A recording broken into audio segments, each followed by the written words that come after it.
bit of the mask. Hey, want you know? Hey, we're born free. I said to him, did you have ADHD when you were out in Scotland? And he was like, stopped and was like, no, I don't think I did. And I was like, that's because you had one task. But like for me, it's like I need to know exactly what I'm doing, particularly on a morning, because if I don't have anything planned for the morning, I'm hitting that snooze button. What if I grab onto some kelp and it's not kelp, it's an octopus? Yeah. There's a lot of shit that can You go don't want wrong. an octopus grabbing hold of your arm while you're down there, mate.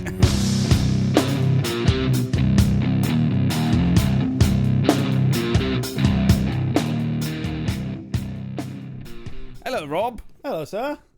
How are you? We've not really had a chat yet this morning, so this is like the first This is chat. like the first chat, isn't it? Yeah, let's bring it on. Usually we get in and we have a chat for Have a chat first, and then we like half an hour, and then we get going. bypass the chat altogether. Completely bypass the chat. It's very hot out there, so I had to take Lofty for a little walk and stuff. Dude. And How is the little fella? oh, he's ace. He's amazing. I need to do well. You can follow his channel at Lofty's Kingdom on Instagram. Is it Lofty's or is it Lofty's dot kingdom? It might be Dot Kingdom. Oh. I'm sure you can try it as Lofty's Kingdom, and then try it as Lofty's Dot Kingdom. If you type in Lofty, it'll probably come up. Oh, he's so cute though. Yeah, what ridiculous. a legend! Like he's just. There was a little video recently of you carrying him with the life jacket, thinking his little paws trying to still swim. We took him on the paddleboard for the first time. Yeah, dude. Yeah, just getting him. Just started training him with a whistle. Yeah, 'Cause he's Lofty's dot kingdom. Yeah. Is it? Yeah. Just started training him with a whistle because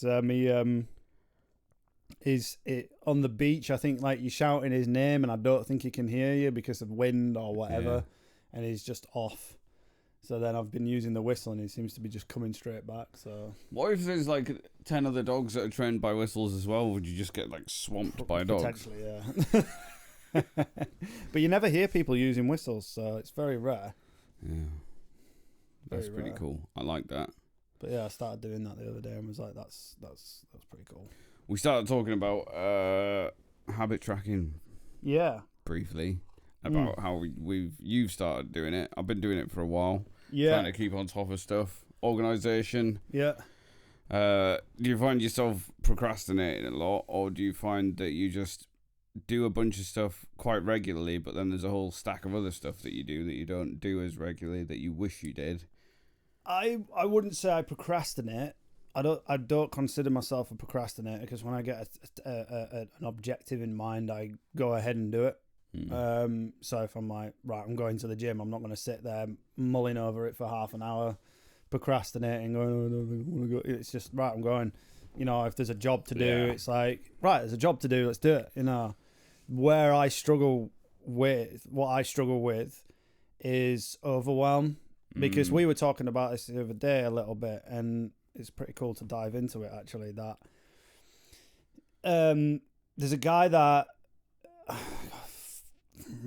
try and find his name and put it on the podcast or something, because he's like an evolutionary psychologist. Yeah. In other words, he studies human beings from an evolutionary standpoint, and a historical standpoint. And I think that's the best type of psychology you could ever look at. I agree. Because we're looking right back to how we are actually supposed to function as a species from day one, not in this modern society that we don't have a clue what it's going to be like tomorrow, let alone next year, let alone 10 years time. I mean, I really feel for people that are raising children at this moment in time, not knowing how to educate them about what 5 years, 10 years time is going to be like, because it's so chaotic, because technology is advancing so quickly. Whereas go back not that long ago, not even 100 years ago, you knew exactly what was going to be happening. You know, it was like, if you're a carpenter as a father, you would teach your son that same trade. You know, and it would go on. But so what I'm saying is, like, my problem is overwhelm, in that in this modern society that we live in, there are so many tasks to get done in one day. Whereas in ancient times, you know, if you want to go back to hunter-gatherer times, you had one task a day. It's like your job that day might have been to go out and hunt. Yeah. So you would have spent that day and probably the following 4, 5, 6, 7, 8, 9, 10 days hunting. Yeah. Your task was one objective. Yeah. I'm gonna hunt. And I then need food. Yeah. And then when it came to like washing your clothes, as an example, you didn't just like stick them in the washing machine and press go, and half an hour later it's done, and it takes you 5 minutes to hang it over a washing line. Yeah. It wasn't like that. It was, I need to wash all my clothes, which are made of animal skins and whatever. So you would go down to the river and you would probably, like, I mean, even then, this isn't going back to caveman times, but because animal skins and stuff like that don't actually require that much maintenance. But, you know, if you think about like times when we started using washboards and things like that, you would spend 8 hours plus washing your clothes, your entire family's clothes. Yeah. You had one task. It was like, I'm washing clothes today. Yeah. You know? I'm baking bread. Today I'm doing clothes. I'm fixing the roof. Yeah, it's fascinating because like there's cultures that still live like that. Like Mongolia is one of them. Like they say it's one of the most untouched cultures on the planet. You know, in that you can go there, visit there, and they still live exactly the same as when Genghis Khan was around. You know, they still hunt on the back of horses with their bows, you know, and I mean, that's phenomenal to watch. It's a whole different subject. But, like, they, you know, they will literally spend an entire day just cooking a meal. Or they'll prep that meal in the morning, put it all in a big, whatever, cauldron, whatever you want to call it. Wok. Funny walk that is. What a massive walk that. That's a big old walk. We'll have a big old walk. And they I did a Cornish accent. I know. It's like walk is totally Chinese. So yeah, they set that off going in the morning, then they go and achieve their task so that when they come home, their food is ready. But you know, there was a lot of work to be done. Whereas like today, there's so much stuff. It's like, because you can get your washing done in half an hour and you can drive to Tesco within 10 minutes and do your shopping within an hour, and then you can do you've got to go to the gym and that takes an hour, and cook your food in an air fryer. Cook your food, in an air fryer. It's done in 15 minutes. You can, you know, tidy your house pretty quickly because there's nothing, you know, we're not dragging in massive amounts of, dirt from outside and all that sort of stuff. And our houses don't really need as much maintenance. We don't need to stitch our own clothing together, you know. So everything is... There's so many tasks that you can do in a day that to the point where it's so overwhelming. You know? Imagine if you could take someone from, say, 500, 600 years ago and just bring them into the modern world, and they'd be like, hang on, you just go to that shop and pick your meat up, or you just go and... Well, you don't have to bake your bread because you can go pick it up from there. Or, what? This machine just cooks your food in that amount of time. What? You just put your clothes in there, and they'd think it was amazing. They'd think it was the best thing ever. Then they'd be like, well, how do you spend your time? Yeah, because exactly. Then, all of these tasks are catered for. The tasks that for millennia have been, like you say, like 1 day tasks. Yeah. And like occupying all your time, just like doing the very basics of cooking, surviving, getting food, all that stuff, fixing clothes. But then they'd be like, well, how do you spend the rest of your time? Yeah. But then that's, I suppose, because we've condensed the amount of time it takes to do all those normal life tasks, that's what's created space for invention and innovation. And that's where all the amazing stuff that we have these days has come from, I suppose. They say that all started really with farming, wasn't it? You know, when farming became a thing, in that farming took away the ability to hunt. It's bloody genius, this farming. It's like, why are we going into the woods to find food when we can bring the food from the woods into this little pen and make more food? But there's this. It's a genius idea. But then the Indians, Native Americans. Refused to take on farming because they recognized it would mess with the ecosystem so much. Because then it's like you're taking away, effectively, the human being is the number one predator on the planet, and that's for a reason. We're the number one at the top of the food chain. If you take a predator out of the equation, then all of a sudden you get an issue with prey, becoming too many of them or whatever. Yeah.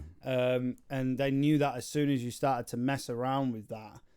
It's like, because they always believed that if you respected nature and you only took what you needed, not what you wanted, or was greedy with it, but there was no need to be greedy back then because money wasn't involved. Yeah. So it was literally to do with food and clothing. You killed a buffalo, it was your food, it was your clothing. You know, you make pelts out of it for you know, making your tents and all that sort of stuff. So there was no greed involved, but as soon as money came into play, then it was like, hey, we can take as much as we want and earn a lot of money, and that was the issue. And farming kind of like brought that into the thing, because it was like it went from being like a necessary thing where it's like, all right, we don't have to go out and hunt anymore, to like, hey, we can make profit from this. Yeah. And because I'm putting effort and time into farming this particular animal, you have to give me this amount of money or this or trade this with me so I can give you this to get my animal, to get my cattle. Whereas like back in the day, it was like, before that existed, it was like, it was free range, it was free roam, it was like everyone went and got their own food. Yeah. And that's how it basically started. It's quite fascinating when you start. It has given society the opportunity though to invent some really cool stuff. Oh yeah. But then like you say, I think and that's what this entire conversation ended up being, was a tangent from productivity. The fact that we have so much stuff that's just swirling around our heads to do all the time. Yeah. Or maybe we're just like, I don't know. I want to just taste and experience all of it. Yeah, same. Like I'm like, I want to surf, but I also want to spearfish, and I want to do that, and I want to do that, and I want to do the music, but I also want to create this artwork. I want to paint. I want to do my photography. And I have so many different fingers in pies. Yeah. But every time I see you, you've done something new. I have. I love it. I have. But there's nothing wrong with that. But then it creates this, I don't know, this like sense of urgency, or this, like you were saying, overwhelm. Yeah, it's like I do. We're both very similar in that case. It's just like, and I think a lot of people are. Yeah. And that overwhelm comes from the fact that we shouldn't have that many tasks. Yeah. Because of all the very basic, needs of humans are catered for now in the Western world quite easily. Yeah. And so we're not having to hunt and gather and all that sort of stuff. And so we spend our time going, ooh. Exactly. Yeah, we hunt and gather in a different way now by screen. Ooh. Yeah, by doing that. Yeah, I think that's where I've struggled, because it's like we got a friend that went out hunting in Scotland to go get stag hunting in Scotland, and he suffers from ADHD pretty badly. I think you know what I'm talking about. Yeah. And I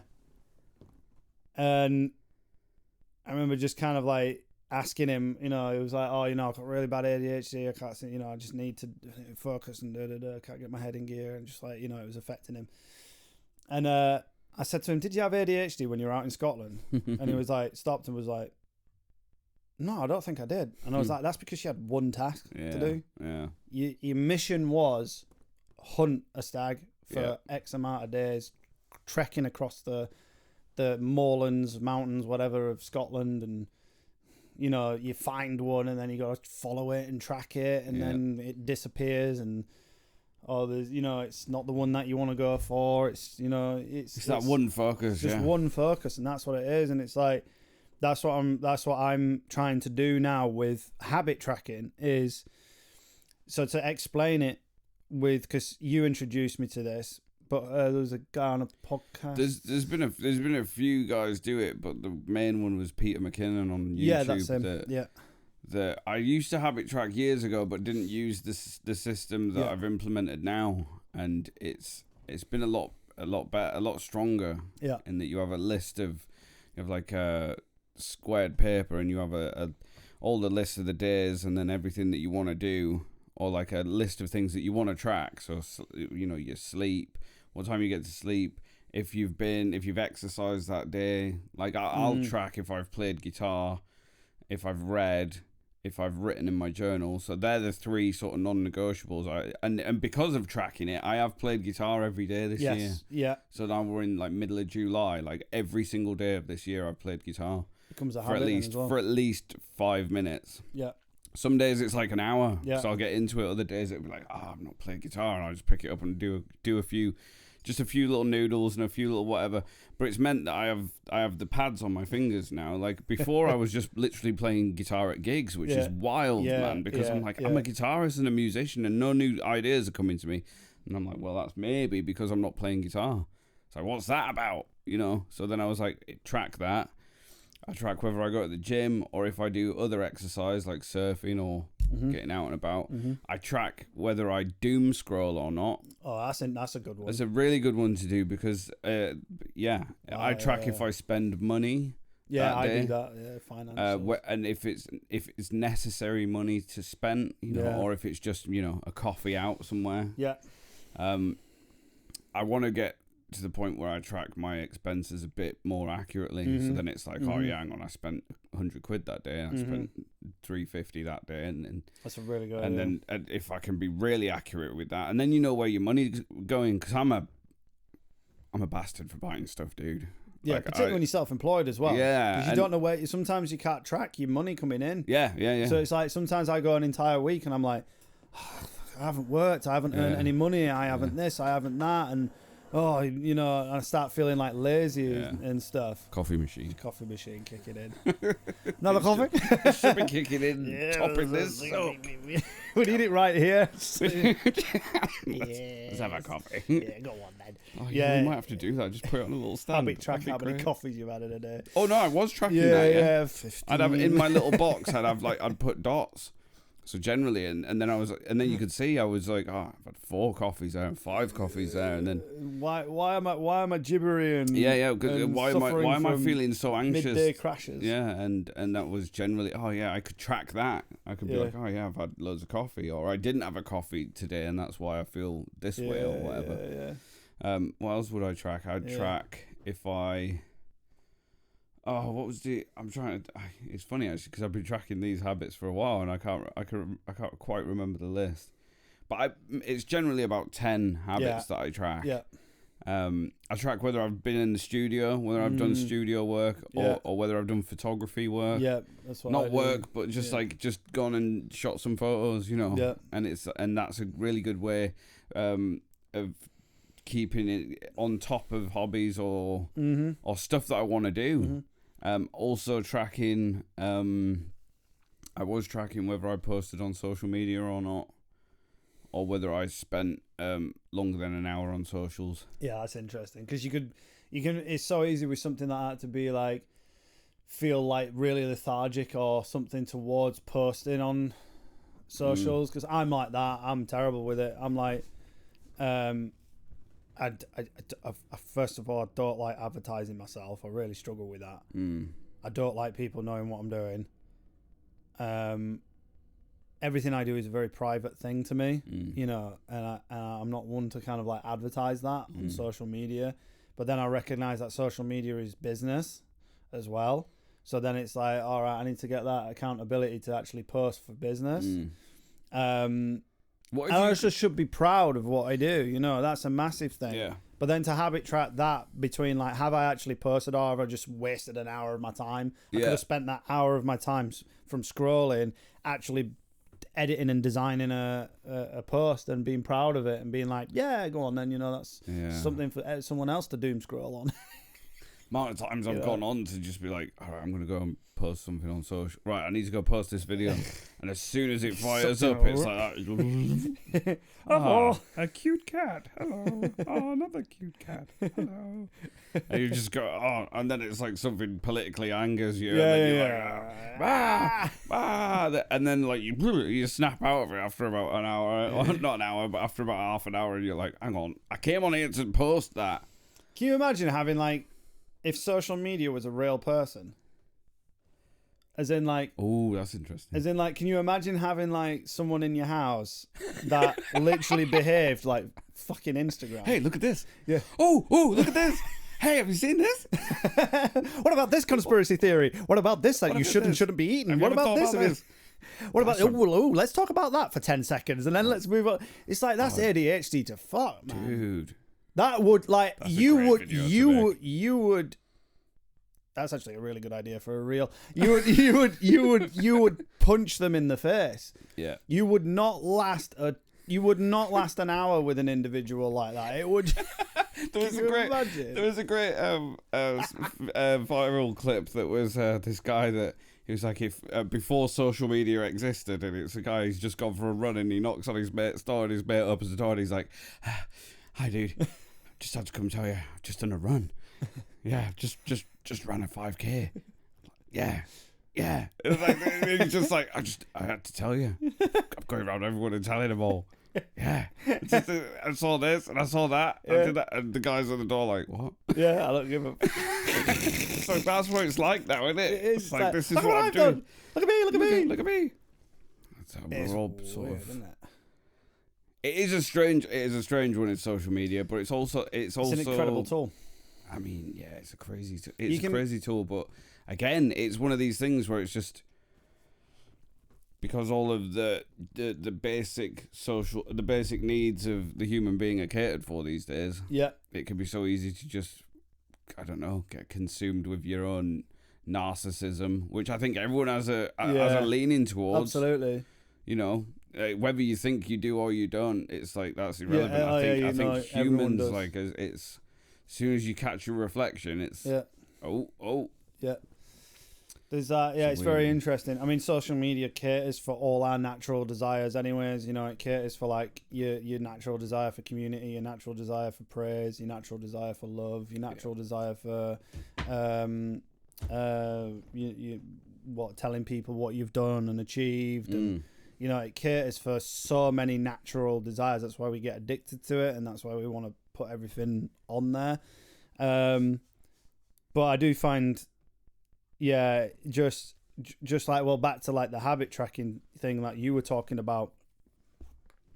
Like you say, like if you show like, oh, I don't know, let's just say your photography business, you know, you can see straight away whether you've been hitting your photography business every single day or whether you've missed 7 or 8 days. Yeah. So you look at that and you kind of look at it and go, shit, I haven't done that for 3 days. That's real, like, that I need to do some work on that. It can really like motivate. So for me, like, I've got like my Echo Town work, I've got my personal training work in 2 separate columns, so I can track that. And then I've got and that can be anything. It can literally just be a case of like sending some messages out, you know, 10 minutes or something like that.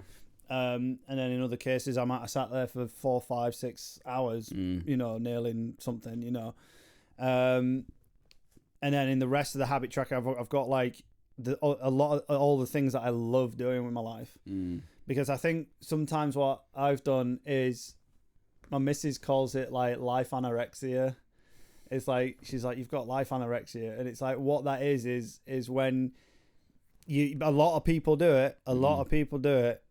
And I was almost habitually doing it for a period of time, and then as soon as she started pointing it out, I was like, yeah, actually, you're 100% right there. I need to become more conscious of it. And what it is where a person says something like, I never go out and, you know, do this and do that, or I want to do that, or I want to do this, or I want to be doing, and it's like, you are doing it, but you're not like actually consciously aware that you've gone out and done that. Yeah. You know, I'm trying to think of an example of it. No, I know exactly. I know precisely what you mean, but and that's the beauty of habit tracking. Yeah, because then it's like, oh yeah, yesterday I went spearfishing. Yesterday I went for a run, and especially if on the other page, because on the right hand page I have my habit tracker, but then on the left hand page I have a daily. Like a daily tracker, and it's a 1-line summary of what I did that day. So then all the days of the month listed down the side, and then a one sentence thing. And sometimes, it's a good way of just looking back and having a quick snapshot of your month and being like, actually, I did. Oh yeah, because I've been tracking how much I go to the beach. Oh yeah, that's because it's an interesting one, because people think when you move next to the beach, you'd be down there every day, and it's like it doesn't take long for life to get on top of you. You know, you say, we'll move to the mountains and we'll be hiking every day, and then it's like you go for one hike every month, and it's. Yeah. I found myself even when the weather's been nice, it's like I've not been to the beach in 3 weeks. Yeah. And you're like, it's a 10-minute walk down the hill. Yeah. You know what I mean? Yeah. And it's like, not a lot of people have that. And I'm like, right, I've got to track if I go to the beach, man, because like that's important. And because of that, I've been going to the beach a lot more. Yeah. But then, like you said, you could be like, with the life anorexia thing, I don't ever, when I don't do this, I don't do that. But then you can look back and go, actually, I ticked stuff off. Mm-hmm. Or I did do plenty of fun stuff this month.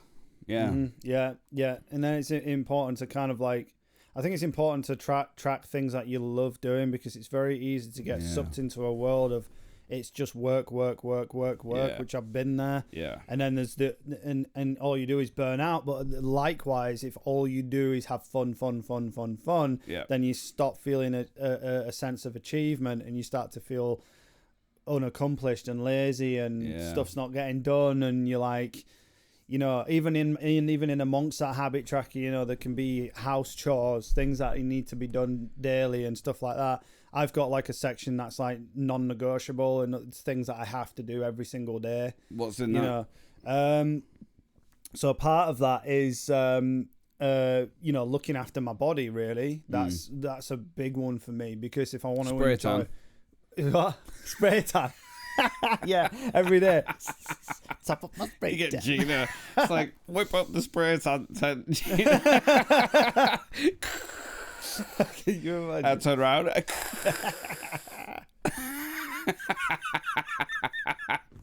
Spray tan. Brilliant. Sorry, mate. Yeah. What's that? How much have I been in the sun? That's a good one to track. So one of them is CARS, which is controlled articular rotations. Yep. Which is basically you can take every single joint in the body through every single range of motion that joint can do. So like a shoulder, you would have external rotation, and you would take that up into flexion. And then you would take it into internal rotation, which is where you twist the shoulder around and all the way back into extension, etc. Yeah. So, abduction and adduction, abduction and adduction, which is out and in. So a car will take controlled articular rotation, will take the joint through its full range of motion. And basically what that does is it lubricates the joints, for one. 2, it maintains the nervous system. So the nervous system, if, for example, I never raise my arm above my head. How many people don't do that? Which don't do it. I'm talking like in a strength way as well. Like as in like, can I actually like press overhead? Push. Can I actually like hang overhead? And can I actually hold on to something and physically pull myself up on that? If I never did that, my body, my nervous system would basically forget to do it. It basically goes, we never go overhead with the arm, so I don't need to use it. And it's the common saying, if you don't use it, you lose it. Yeah. The nervous system goes, we don't need to do it. The body is extremely good at conserving energy, because its sole purpose is survive. If the body can, and we do see this with people, it will shut everything off apart from breathing and eating. Yeah. And going to the toilet and sleep. Which is what a lot of people have ended up like, because they don't do anything but sit on their asses all day long. So the body's gone, okay, I just need to that's cool. That's all I do. Yeah. It is innately lazy. So what CARS do is they stimulate the nervous system every single day, and you do them controlled, so it's a proper effort. Yeah. It's not just throwing your arms around. You know what I mean?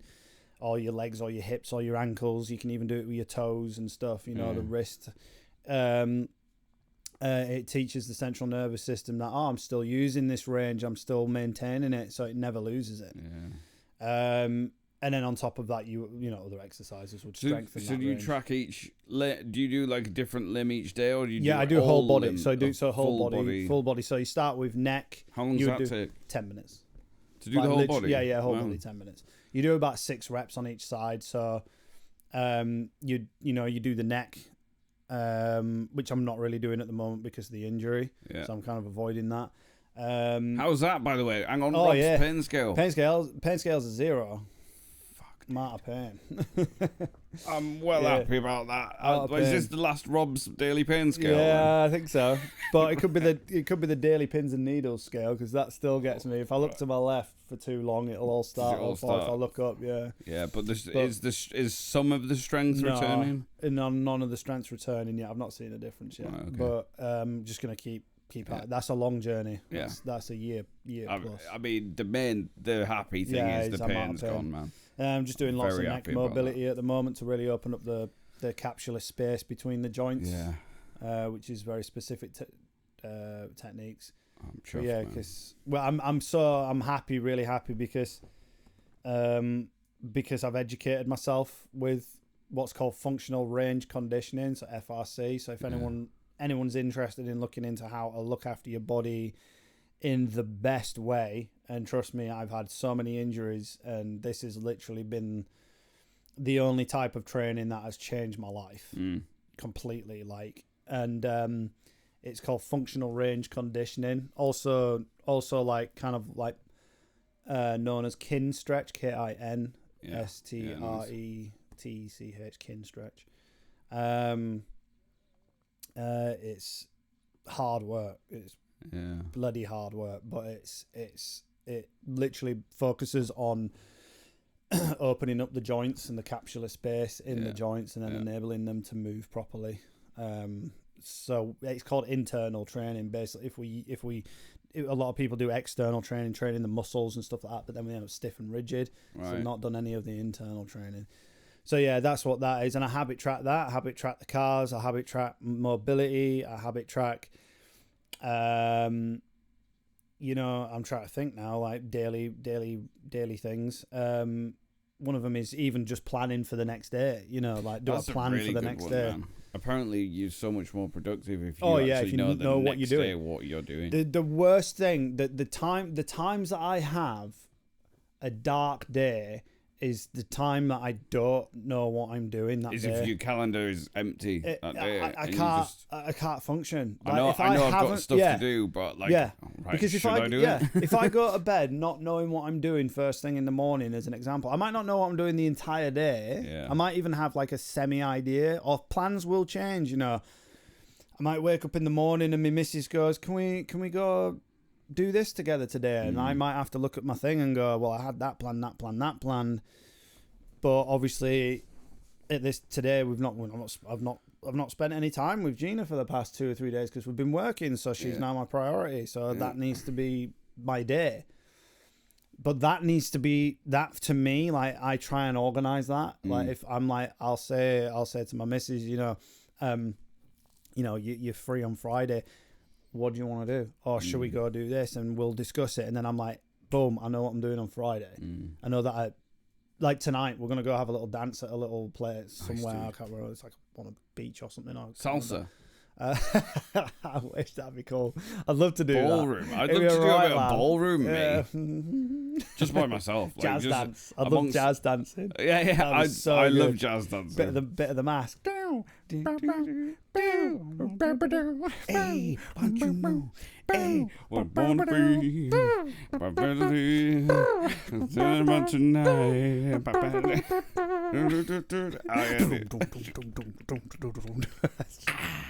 Such a good scene. Such a good scene. Probably the best dance. When he lobs her in the air and she's smoking. We watched that the other day. Did you? Yeah, it's brilliant. Such a funny film. It's amazing. It's a classic, man. They don't make films like that anymore. Yeah. Let's not get sidetracked. Yeah, so we're gonna go do that. So I've had that in the calendar for the past week, But like for me, it's like I need to know exactly what I'm doing, particularly on a morning, because if I don't have anything planned for the morning, I'm hitting that snooze button. Yeah. It's as simple as that. if I hit that snooze button, I'll hit it 4 or 5 times. I'm thinking and when I hit it 4 or 5 times, I am fucked for the rest of the day. I'm thinking about getting an old school alarm. Can't wake up. No, do you know, like we were talking about the mask. Not, One of them. I don't know about that. Like that. We had Aladdin. Aladdin, that's Aladdin, it. Little genie Aladdin one. Yeah. I was thinking. I know it. You get up because we used to sleep in the same bedroom. I was like on the right hand side, you were on the left hand side, a big gap in the middle, and it'd be on the shelf in the middle, right in the middle. And I'd be just laying there like that, like, yeah, fuck you, you're turning that off. You're getting up to get that, Rick. I'm like, no, Ron, I don't want to go to school. Fuck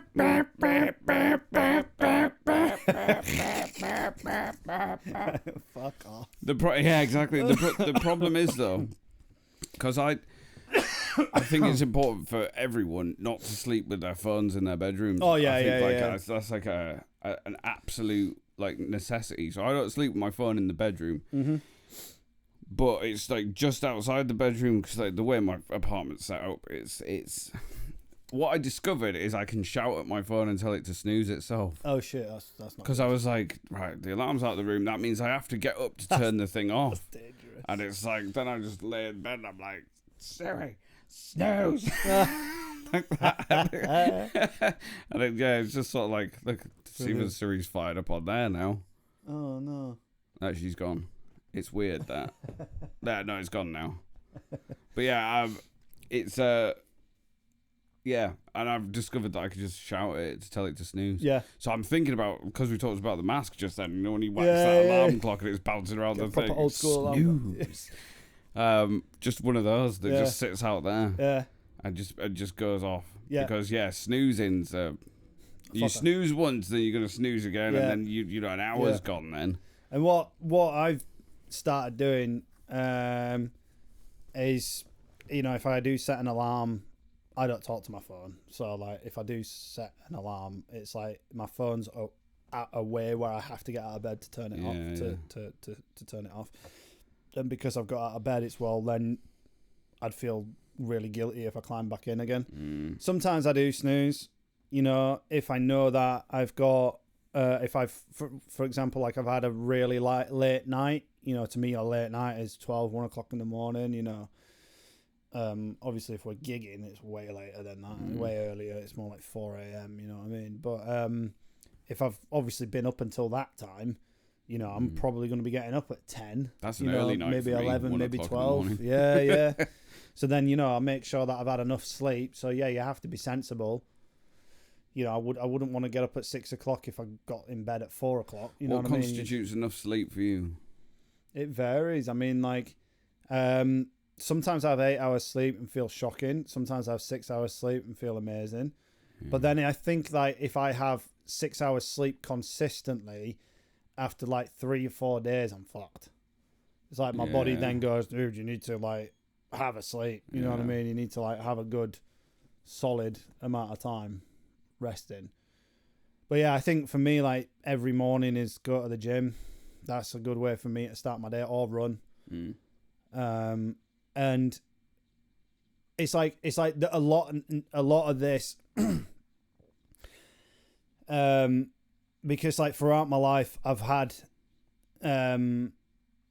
my levels of discipline have fluctuated. You know, in that there's periods where I'm super disciplined, and then there's periods where I'm not disciplined at all. And I've come to realize more so that as I've got older, you know, that I actually need that discipline. That discipline needs to be there like, all the time, because when I am disciplined, I'm on it. Yeah. Like I'm just like boom, boom, boom, boom, boom.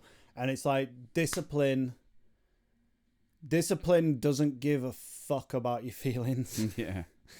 It doesn't. Yeah. It literally doesn't give a fuck about your feelings. It's like discipline is like, you know, if you wake up on a morning and you're tired, but you've said to yourself you're going to be in that gym at 6 o'clock or 7 o'clock in the morning, discipline doesn't go, oh, you're tired, it's all right, stay in bed. You know, discipline goes, I don't give a fuck, let's go. You know, or like, and I've always been like that in my life. You know, whenever there's something, it's like if the job needs doing, I'll get it done.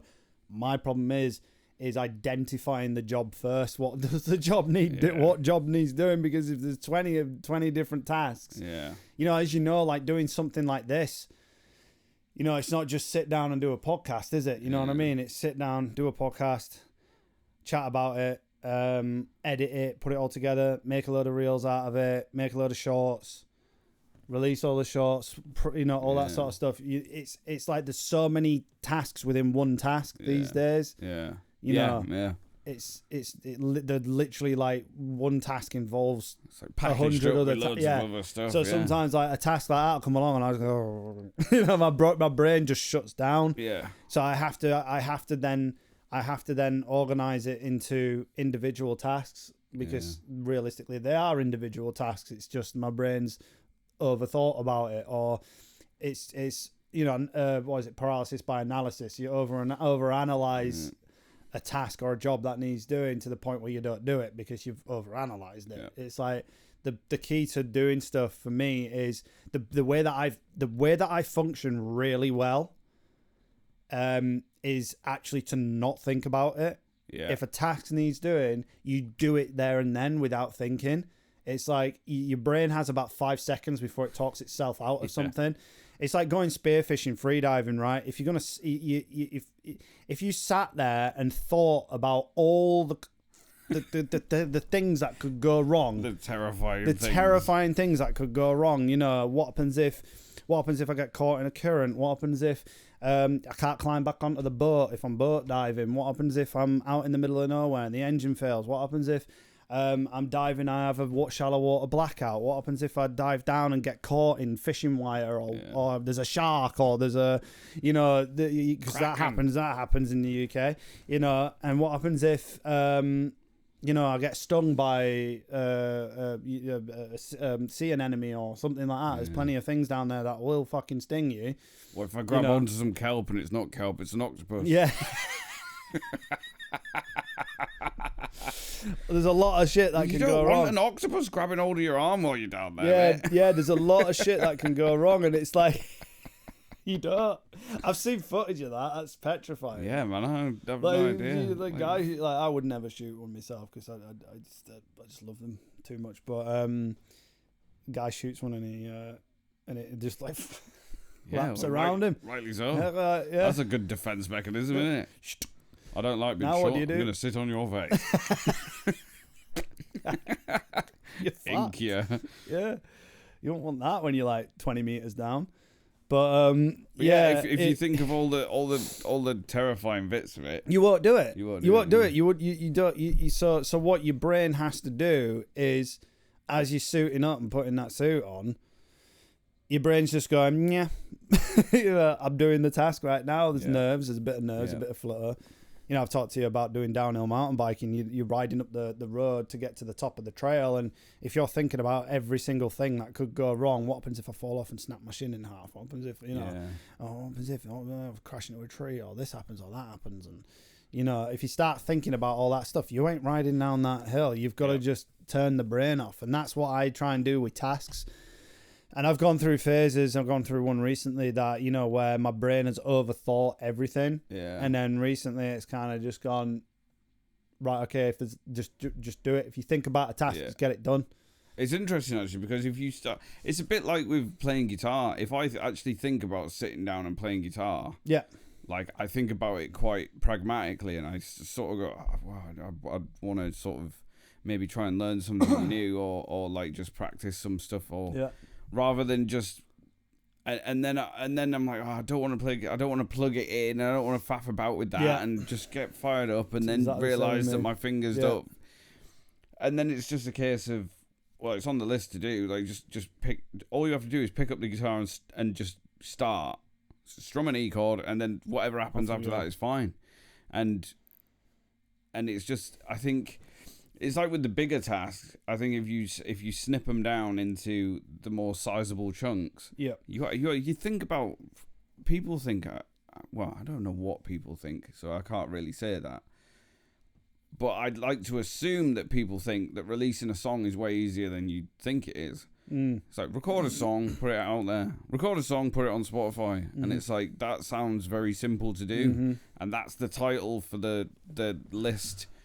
The list, that's the title. 1,000 That's tasks. the title at the top of the massive, great big fuck off spreadsheet that's there. Tell for us, it. tell everyone what that entails. I can't even start to tell you what that entails. But it's like, it's not even you write the song, but then you've got to sort of compose all the constituent parts of it, and then all those parts have to be recorded, and then all those recordings then have to be organized and mixed in a way to make the song sound as you imagine it sounding. And then there's the entire recording process where you're recording, doing all the different takes to get exactly what you want to get. Yeah.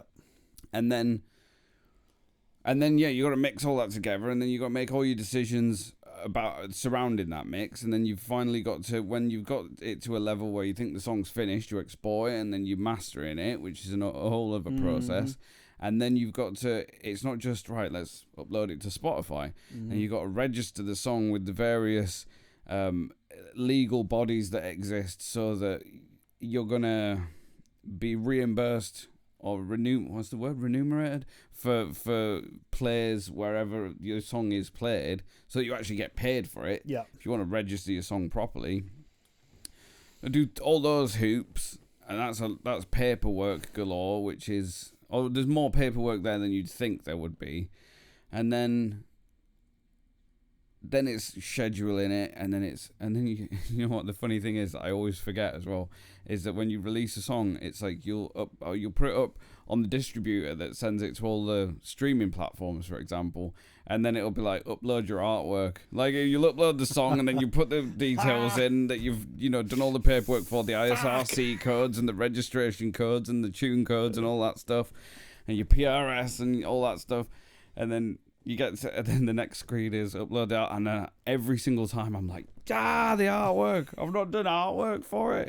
And then because we're not like AI people, we're not gonna just source that. So like with the last single that we did, I did like a lino cut thing and a print, and like that. Obviously, that was a couple days. Yeah. Did you say when you did the lino print, you cut it the wrong way around? Yeah. I wrote it out like the correct way. So then when you print it, it's the wrong way around. It's the wrong way around. But I was gonna digitally scan it anyway, so it didn't really matter. So I could flip it digitally on the screen. But that was funny because I was like, "Fuck!" I would have lost it. Yeah. And I'd not actually realised until I'd finished lino cutting it. Yeah, every time. And then I printed it, and I was like, "Dude, that's like lino cut 101." That's and then so then there's the making the artwork, and then there's the scheduling it, and then there's the promo behind it to releasing it if you want to do it properly. But it's like I said, the title of that spreadsheet is the song, release a song. Yeah. It's like, write a song, release a song, and it's there's so much.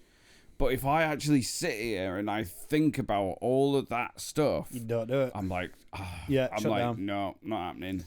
Yeah. Not happening. I'm not doing it. Yeah. Because it does overwhelm me. Yeah. Because then I think about all of that, and then I think about, all right, we've got to promo it, and then we've got to play it, and then got to all that stuff, and it becomes too much. And I suppose the idea then behind that is that you just have to break it down. Yeah.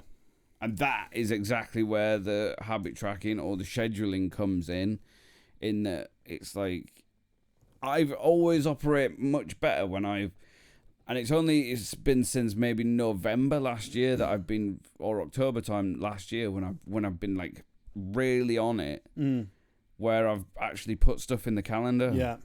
And I've said to you before, I'm like, my days are so much better if I'm like, if it's actually like completely blocked. Yeah, we'll talk about that as far as time. If I'm like, right, I'm getting up and I'm doing an hour of social media stuff, and then it's like, right, I'm off to the gym, and then even if I'm like, right, here's a half an hour gap for cooking food and eating, right, an hour, go for a walk, go look at the sunset, right, here's a 4-hour chunk, mix that bit of this. If I'm like dialed in that, and then my phone alarm goes off, and it's like, right, this is time for the next task. It's time for the next task. My day is so much more. I had a wobbly day, man, the other day. Like, you know, with the moods and whatever. It's like sometimes everyone has bad days where it's just like, fuck it, I can't be arsed with any of this shit. And the day before, I'd actually sat and I'd put everything into the calendar, and so I just went on absolute autopilot. I was just like, right, I feel shit, but just do what the calendar tells me to do. Perfect. And like by the end of the day, I actually when I was, as I said, I write in my journal every day. Like I sat down to write in the journal, and I still felt shit, but I started writing, and then it like dawned on me. I was like, I ticked off everything I needed to tick off today, and it does something for you as a human. That does it, where you're like, despite feeling shit, I've achieved. I got stuff done. That's a huge thing, because that actually really makes you realize how capable you actually are. Yeah. Even in sometimes the darkest of moments, and I think when you feel shit like that, it's so easy to just turn everything off and be like, I'm done. Yep. You know, which sometimes can be a good thing. Yeah. Sometimes that has to be a reset. I actually don't do that enough. That to me actually is scheduled into my days. Yeah. To actually have relaxation, and when I say relaxation, I'm not talking about getting behind a drum kit and playing. Yeah. I'm talking about just stop for a minute. Yeah. Sometimes, you know, if my body's going, dude, I'm fucking knackered, and I always know when I'm not like that, because I don't want to do anything physically, and I don't want to do anything mentally. Yeah. My whole body just goes, nah, like, not happening. Not happening. So I just sit. I'll just sit and just stare into the distance for half an hour, you know, and think of nothing, because I'm a dude. I can do that, you know.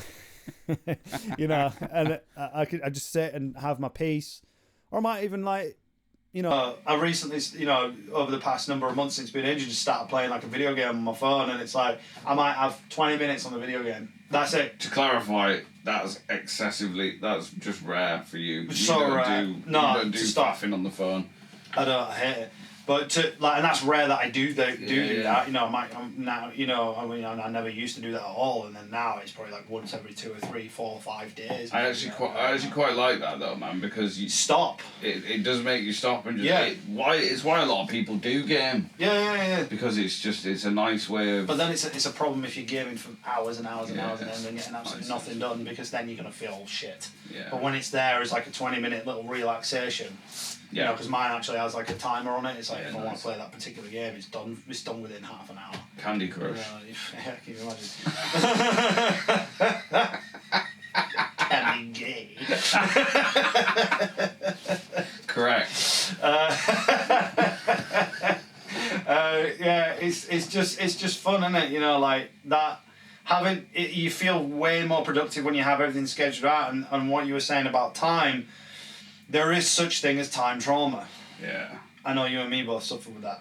Time trauma is like effectively where we had such a regimented life growing up, and also the belief systems, etc., that were incorporated into that, made us feel that time was running out. Yeah. And that we were always under constant surveillance and observation, you know, as to what was going on in our lives and stuff like that. So we were constantly aware of like, right, I need to be here at this time, I need to be there at that time, I need to do this, I need to do that, and shit, I'm running out of time because, you know, whatever. Yeah. And we can think like that, we can feel like that because, hey, you know, you're approaching 40, I'm 36, so, you know, it's around the corner for me as well. And it's like, we can get to these ages and start being like, oh shit. You know, this is why people have midlife crises, isn't it? Because it's like, all of a sudden you're like, fuck, I'm halfway through my life. Shit's, you know, time's running out. And then you get into this state of like, I need to do everything. Yeah. And it's like, that's, effectively time trauma, isn't it? So, like, for me, like, what I do in the day is I can look at my day and be like, I've got so many tasks to do. And I'll get, or I might not even have so many tasks to do that day. I might have like 4 tasks to do, but in my head, it's like each task takes 4 hours to do. It's like, it doesn't. You know, like, I could be like, oh, I've got to do a workout or something, but in my head goes, my body goes, oh, but I haven't got time for that. It's like, dude, it's an hour. You know, it's an hour. Feel, if you've got something, say, booked in at 3 in the afternoon, and it's 10 o'clock in the morning, do you sort of go, shit, I can't start anything. Yeah. Because you're like, you've got like 6 hours between that slot or whatever. Yeah, massively. Yeah, you've got like 6 hours of time before your appointment, and for some reason in my head, it says like I can't get anything else done in that period of time. So then I'm like walking around all over the place. But then you realise that what I've noticed is like how hyper-productive you can be when you schedule time to everything. Because then you go, well, let's say right, okay, you wake up in the morning, you've got an appointment 6 hours time, right, at whatever time in the day, 6 hours away. Say it's 12 o'clock and you've got an appointment at 6 p.m, right? So my brain in the past would be like, what do I do? I can't do anything in that amount of time. Well, I now break it down. I go, right, okay, let's say I want to go to the gym. I'm just going to make shit up right now. Well, let's say I want to go to the gym. That's an hour. Yeah. Right? But I also have to cater in maybe like getting to the gym and back. So let's just say an hour. Yeah. Right? Let's just say for say it's an hour. Let's say I want to get some computer work done. Well, why don't I set a timer and set that for an hour? That's 2 hours now. I want to eat some food. I want to have a bit of time to chill because the appointment that I've got later on is going to be mad, and it's going to be maybe it's a gig, so it's a hell of a lot of work to do because we've got to go get gear, pick it up, etc. So let's say I want to cater into that like a bit of rest time. Let's say I need to cook food. Let's say that takes an hour to cook food and eat it, which is about right. That gives me what? That gives me like 3 hours extra time. I've gone and spearfished in 3 hours. I've gone and got my gear, driven to a location, got in the water for an hour and a bit, and then driven home. And it's been 3 hours. It's been 3 hours, The other day I drove all the way down to the Helford Passage, which is like an hour and 15 minutes. Yeah. So there and back, it's like 2.5 hours, and I didn't actually dive because the water conditions were crap, so I went for a walk for 2 hours. So then that was 4.5 hours of my time. Yeah. You think that 4.5 hours of your time is a lot of time, right? Yeah. But it's not when you realise that you're awake for about 16 hours. Yeah. So then it's like, well, 4.5 hours, so how many hours is that left? That's like, my maths has just gone out of the window. I'm just going to sit here and let you do it. 11.5 hours I've got left. Yeah. It's like I've got 11.5 hours left of my day before I need to go to sleep. Yeah. How much stuff can I get done in an 11.5 hour day? When you think like an 8 hour day is usually the working day. That's where blocking it in so much done. Yeah. So much done. And then you start realising that actually I've got fuck tons of time on my hands. Yeah. So long as I get up early. Yeah. I think it's definitely an ADHD thing. Because you probably, as you're saying that, if someone's listening to this that doesn't have the ADHD thing going on, they're probably like, hang on, that's how I... Yeah, that's how I feel. That's how... Yeah, if I've got an appointment at 6 p.m, I'll get tons of stuff done before that. Yeah, I just want to... I'll block everything in. But I just sort of sometimes feel like I'm lost. It's like, I can't start anything because all tasks would take forever. That's what I wanted to say on like the ADHD front, is that I don't personally believe ADHD is a thing. I don't think it's an illness. I don't think it's a condition. I don't think there's something wrong with people because people go... I definitely don't think you should fucking medicate. Not at all. Not at all. I think... Or not as a first port of call. I would recommend to anybody watching this that is medicating on it, to genuinely consider what you're doing, why you're doing it, and how you can handle it in a different way. Because both me and Rick have ADHD. Where ADHD is a shit. Yeah.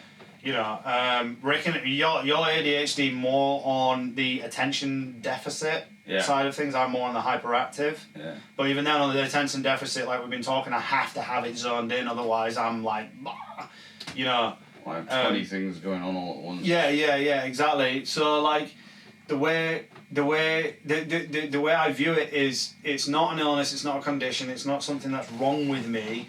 It's the society that is around me that makes me feel like I have ADHD, because like we said about the history of the evolutionary psychology of a human being, in that we would have one task to do. I do not have ADHD. If you send me spearfishing, I don't have it. I'm in the water. I'm in a pure state of meditation. I'm not thinking about 20 other things to do. Like when you were saying earlier about our mate that went hunting in the Highlands, and it was I butchered a deer in the backyard, beginning of last year, I think, and it was. And when I'd finished, I spent 4 hours doing it, whatever, skinning it, processing it, all of it. And when I'd finished, I sort of came back in here and I sat down to have a tea, and I was like, what did I think about when I was doing that? I was like, what did I think about? And I was like, I just sat there and I was like, I thought about absolutely nothing, which is weird for me. Yeah. Like, I just got into this little zone of like, because you're sort of going, don't cut yourself. This is the sharpest knife ever. Do not cut yourself. And all you're thinking about is do not cut yourself and process this. That's it. Yeah. And then that's why musical instruments are so incredible for people. That's why art is incredible for people. You know, reading a book. I wish I could read books. I hate doing it. I see Gina just zoning in. I see my missus zoning in, and she's just like in this world. She's laughing to herself. I'm like, that must be bliss. Like, you're nowhere else but that book. That's fucking amazing. You're in this fantasy world. It's just brilliant. But like, drumming's like that for me. It's just a pure meditation. I can play, and then I've lost myself. And where I've made myself ill is when I've tried to kind of like put too much pressure behind myself to do it or whatever. Yeah. But I think it's interesting, you know, that ADHD, I think wrapping it up now, but like ADHD in itself is, to me, is not a condition. It's society. If you're going to sit there doom scrolling and then complain about ADHD to someone, it's less a condition. It's less a condition and more a symptom of society. Of too many tasks to be done. Yeah, too much stimulus. Too much stimulus. That's it. It's so like it's if you've got if you're struggling with it, just lessen the stimulus. Yeah. Maybe try turning your phone off and doing and sitting in boredom. I came across something interesting about boredom the other day, actually, that was saying that boredom is a natural requirement because the quiet time gives your brain time to process what it's been through. It's incredible. And basically all these sort of imagine all your experiences throughout the day are sort of like they've I can't even think of a good analogy, but all your experiences during the day have sort of like landed on top of your brain. Yeah. And and they just sort of sit there, and in order to allow your brain has to stop and quiet down and just not really do much in order for it to absorb those things into it. Yeah. And this is what the science is showing now, that the boredom times is actually when stuff gets shuffled around in your brain sort of like puts things in filing systems, basically. And it's like, right, okay, this memory, that can go in the long-term memory bin, and then, all right, that memory can go in there, and all those emotions that you've had there, they can be filtered through this here. And it's like, unless you give your brain time to be quiet and still decompress, unless you give your brain, you just... That's why I've taken up a little bit of pipe smoking, man, recently. Because I just in my chair, or I sit outside and I look at the stars, and it's just like perfect. And it's interesting actually, because I came across this quote that was speaking about smoking, and it said that what does it say now? Cigarettes say, what is the point? What, like, it goes no. Cigarettes say what is the point? No, fuck. Do you know what? Scrap that. I can't remember the quote properly. You have to put it in the podcast. I need to put it in the podcast, really. Just insert quote here. That happened. Damn it, it's going so well. Basically, it was like, cigarettes say this is the point. Right. So it's like, that's like an absolute, this is the point. Cigars say... Fuck, dude, this is really annoying. Can you find the quote? I can probably find the quote. It's a really good quote, but basically it's like the pipe is giving you time to ponder. And think. You'll have to put the quote up on the screen if you find it. I will. I don't even know if. I probably wouldn't even be able to remotely find it. But it's basically the pipe's giving you time to just stop. The pipe is not. It's not telling you. It's allowing your brain to sort of think and ponder, and you're like, it's like you sort of sit there like, and all you're thinking about is, well, your brain's just processing stuff, and half the time I'm not thinking about much at all when I'm pipe smoking. I'm just sitting there, and maybe that's a little moment for everything to just filter into the brain and log itself. Because we get these little moments of boredom, and the first thing we do is go, especially if I get a question in my head, because a little bit of silence, and I'll be like, oh, hang on. Oh, what was that? Oh, what was that film? What was that film that Kevin Costner was in? And then Waterworld. And then it's like, I can't remember the name or the quote. And then it's like, what year was that film? And then because I love quizzes and all that sort of stuff. But a question will just pop into my head, and it could be just so easy to just go, oh yeah, grab that. And that's sad. But then to just sort of sit there in silence, maybe if you just gave your brain a hot second to fire up, that's what I was going to say. Yeah, well, it's what I was going to say with like what I've realised that what happens to me is like, when I become agitated within myself, that's usually because I'm physically tired and I'm mentally drained. So I've physically exerted myself during the day, and I've mentally exerted myself with like some tasks or duties or jobs or fun, whatever, and I've mentally exerted myself, and there's a point where like my body kind of like just my entire self just goes, I don't want to do anything. And in the past I've fought that and been like, I need to go out and I need to do something, I need to occupy the time, and then that leads to burnout real quick. Like you repeat that for a number of weeks, and then boom, you crash, and then you can be sat there just like for 3-4 days going, I don't want to live, Gets to the point where if someone didn't have their phone, they'd have a meltdown. Yeah, and this is the thing that what I love now is I do it regularly now, is I'll feel that come on, and I'll stop and just sit. I'll take myself off somewhere, in the house, outside, whatever, and I'll just sit and I'll just stare at nothing. And it doesn't last long. Sometimes it's 5 minutes, sometimes it's 20 minutes or half an hour. But my body will tell me when I'm ready to get moving again. Like, because if you sit there in a chair, right, at first, this is comfortable, this is nice.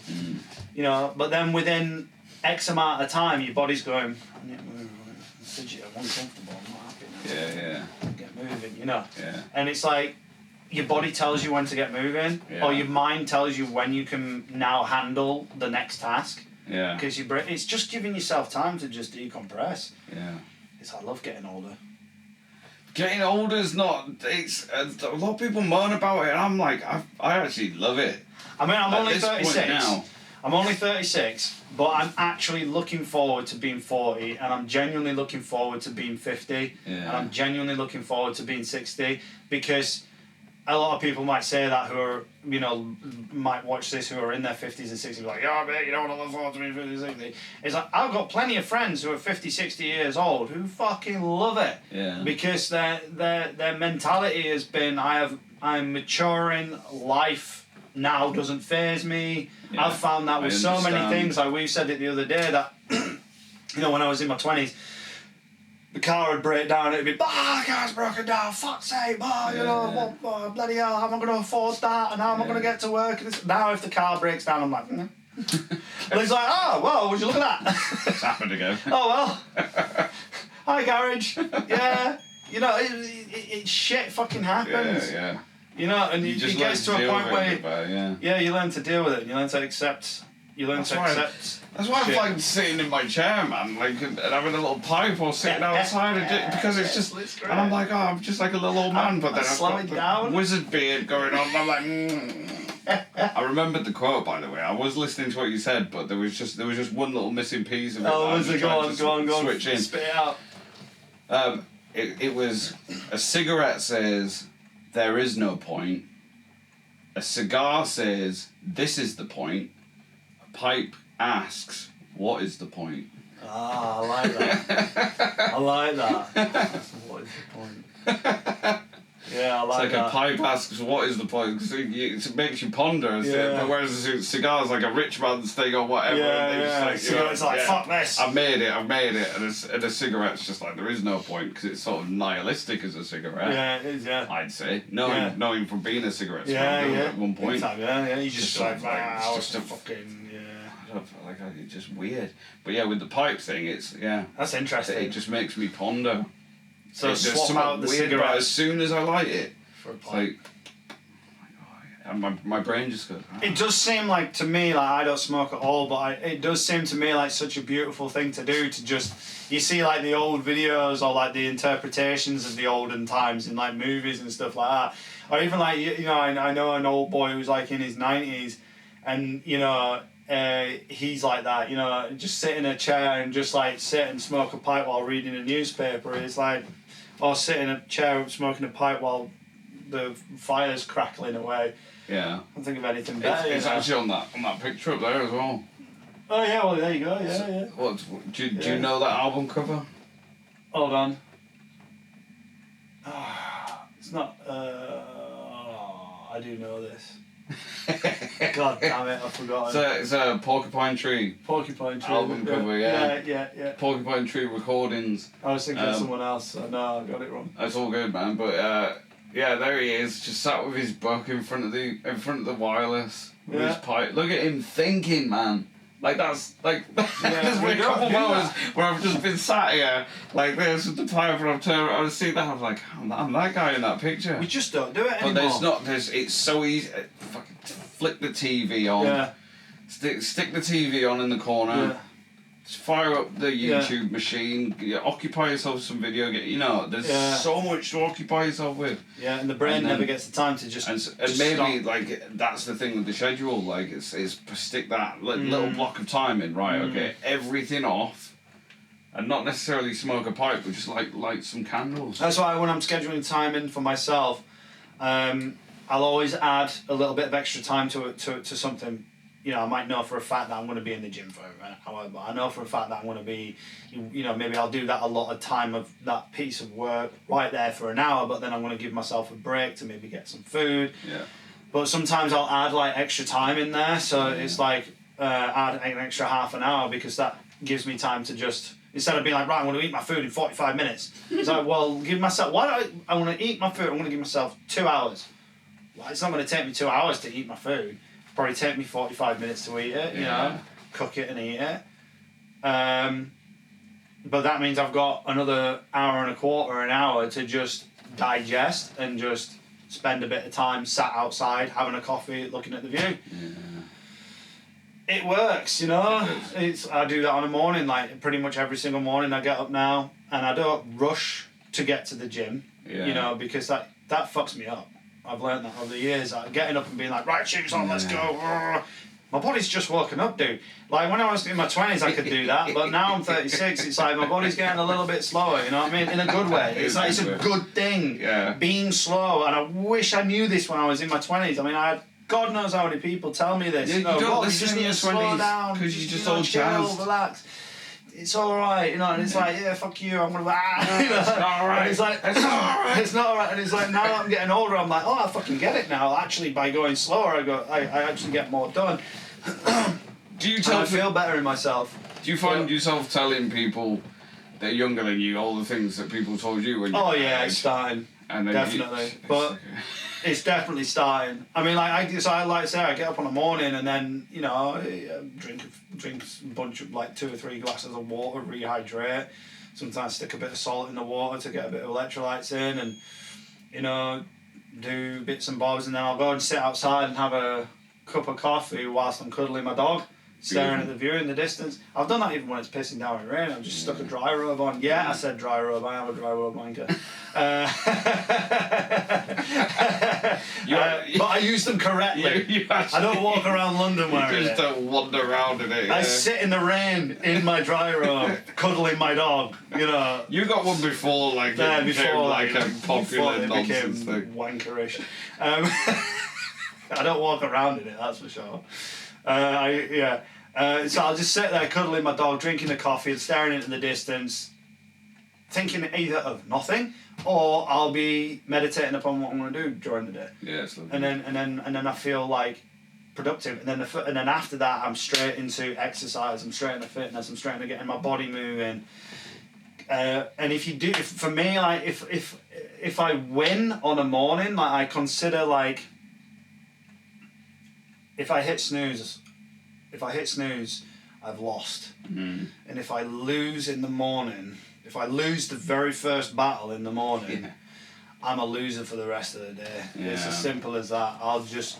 I won't be able to get my shit together. Mm. Did it the other day. You know, it was recently. You know, I did it the other day. I just like me and Gina had a day planned, and I thought, I'm not going to have time to go to the gym in the morning, and blah, blah, blah, blah, blah. Made every excuse under the sun. So I went to bed with no plan for the morning. Woke up, hit snooze again, hit snooze again, hit snooze. I lost the battle 5 times or something stupid like that. And then for the rest of the day, I was fucking miserable. Couldn't get anything together. Couldn't get my shit together. And I'm like, you feel like this because I didn't win the first battle. Yeah. If I get up and I win that first battle, if I win that first battle, then I win the rest of the day. The rest of the day is like boom, boom, boom, boom, boom. Yeah. It's so much more productive and easier to handle. And, I was like this before I got injured. I was like bang, bang, bang, getting stuff absolutely nailed. I had more of a routine. I wasn't writing everything down, but now I'm writing everything down. It's like straight away, it's just made a massive difference. And I've done it before, right? When I write everything down and I'm in that productivity stage, it's like, this is it. It's getting done. Yeah. It's a beautiful thing, man. What is next on the itinerary today? Coffee? Coffee, I want to go walk the dog. Should we go down to the woods? Wang a frisbee around? Or should we go to the woods? Should we go to the woods where it's sheltered for him? Yeah, dude. Let's do that. Go have a look at the river. He loves it down there. Maybe he can chase a kingfisher. Yeah. Should we have a coffee first, though, please? Yeah. Beautiful, that was lovely. That was a good conversation, man. Great conversation. Lovely. Yeah, boy. If you are enjoying the podcast, please support us on Patreon. Yeah. Also, please support us online everywhere, echotown.co.uk. We talk about all kinds of things on the podcast, mainly music, and we also have other guests on, don't we, Rob? We do, yeah. Which we've been enjoying doing. If you are in the music world and you fancy getting on the podcast, just give us a message. If you're also an artist or any kind of, or a filmmaker or doing something creative, and you feel that your work needs a bit more, and you want to talk about your work, get in touch. Yeah, that'd be great. We'd absolutely love that. We're loving the opportunity to just have a conversation with people and get to know them. Even musicians we've known for years that we've not really just sat down and been like, because it's in and out of festivals, you never get a chance to actually speak to them. So yeah, we're loving that, absolutely. We've got more music coming out soon, and we're dialing that in. That's becoming more and more scheduled now, because we recognise the importance of that, because that's ultimately what we do. Yeah. So yeah, if you haven't heard our music, do check it out. Hell yeah. And follow us on, like and subscribe. That's what they say on YouTube, isn't it? Like and subscribe. Like and subscribe.